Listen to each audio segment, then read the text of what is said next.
नमस्कार भक्तिजनों, आप सभी का स्वागत है आपके अपने YouTube चैनल भक्ति सागर पर। उम्मीद करती हूँ आप सभी स्वस्थ होंगे, मस्त होंगे। भगवान श्री हरि नारायण की कृपा आप सभी पर सदैव बनी रहे, यही मेरी कामना है।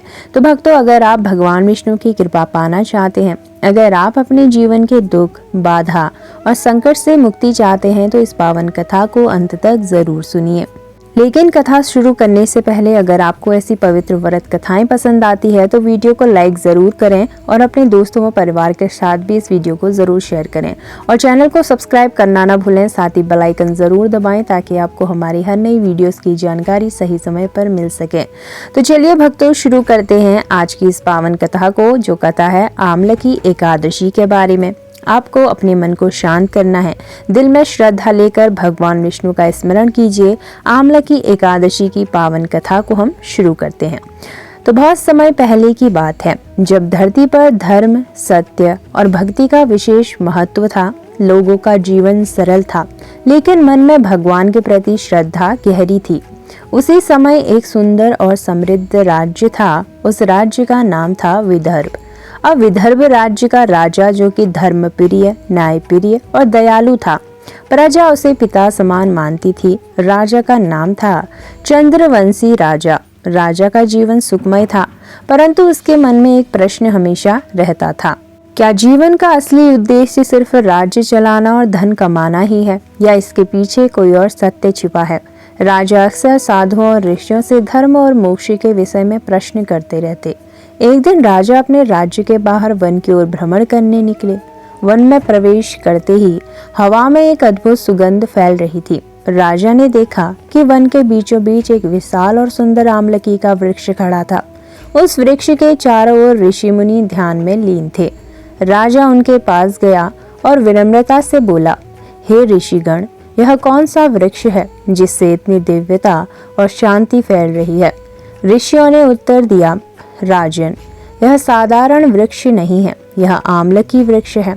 इस वृक्ष में स्वयं भगवान विष्णु का वास होता है। जो व्यक्ति श्रद्धा से इस वृक्ष का पूजन करता है, उसके जीवन के पाप नष्ट हो जाते हैं। राजा यह सुनकर आश्चर्यचकित हो गया। उसने फिर पूछा, हे महात्माओं, क्या कोई विशेष दिन है जब इस वृक्ष की पूजा करने से विशेष फल मिलता है?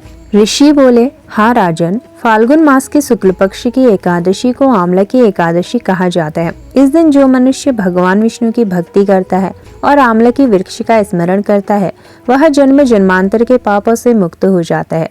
ऋषियों की बात सुनकर राजा के मन में एक नई चेतना जाग उठी।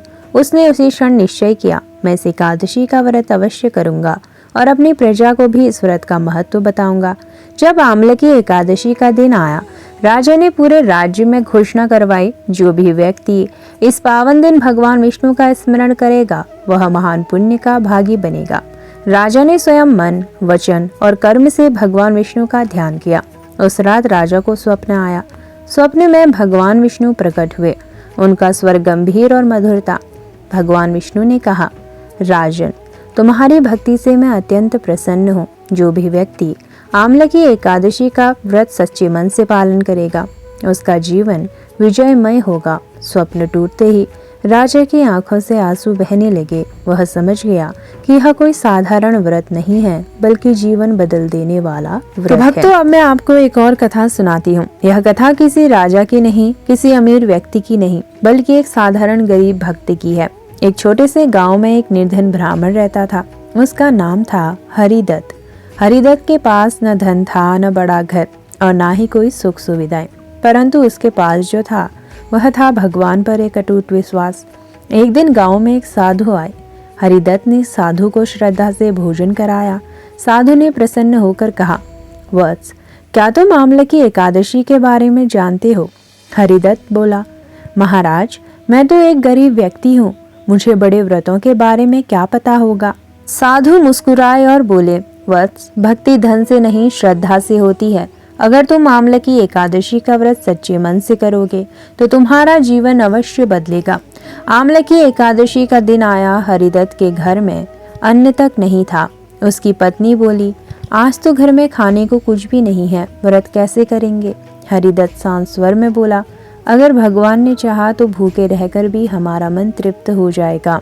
उसने उस दिन सिर्फ भगवान का नाम लिया। रात भर वह भगवान विष्णु का स्मरण करता रहा। अगली सुबह गांव में एक आश्चर्य हुआ। राजा के सैनिक हरिदत्त के घर आए। राजा ने उसे दरबार में बुलाया। राजा ने कहा, ब्राह्मण, कल रात मुझे स्वप्न आया। स्वप्न में भगवान विष्णु ने कहा कि इस राज्य में एक सच्चा भक्त रहता है और वही भक्त मेरे राज्य के लिए सौभाग्य का कारण बनेगा और वह भक्त तुम हो। राजा ने हरिदत्त को सम्मान और धन प्रदान किया, लेकिन हरिदत्त ने विनम्रता से कहा, राजन, यह सब मेरी भक्ति का नहीं, भगवान की कृपा का फल है। उस दिन के बाद हरिदत्त का जीवन पूरी तरह बदल गया, लेकिन उसने कभी भी भगवान को नहीं छोड़ा। तो भक्तों, इन कथाओं से एक ही बात तो समझ में आती है कि आमले की एकादशी सिर्फ एक तिथि नहीं है, यह वह दिन है जब भगवान विष्णु अपने भक्तों की पुकार सुनते हैं, चाहे राजा हो या गरीब। अगर मन सच्चा हो तो भगवान की कृपा अवश्य मिलती है। तो भक्तों, आज आपने आमले की एकादशी की यह पावन कथा सुनी। शायद यह कथा आपको सिर्फ एक कहानी लगी हो, लेकिन इसके पीछे छिपा संदेश बहुत गहरा है। तो जब इंसान के पास कुछ भी नहीं बचता, तब भी अगर उसके पास भगवान पर विश्वास है तो उसका जीवन खाली नहीं होता। आमले की एकादशी हमें यही सिखाती है कि भक्ति कभी व्यर्थ नहीं जाती। अगर आज आपके जीवन में भी कोई परेशानी है, कोई चिंता है, तो बस इतना याद रखिए, भगवान देर जरूर करते हैं, लेकिन अंधेर कभी नहीं करते। इसी विश्वास के साथ आमले की एकादशी की यह पावन कथा समाप्त होती है।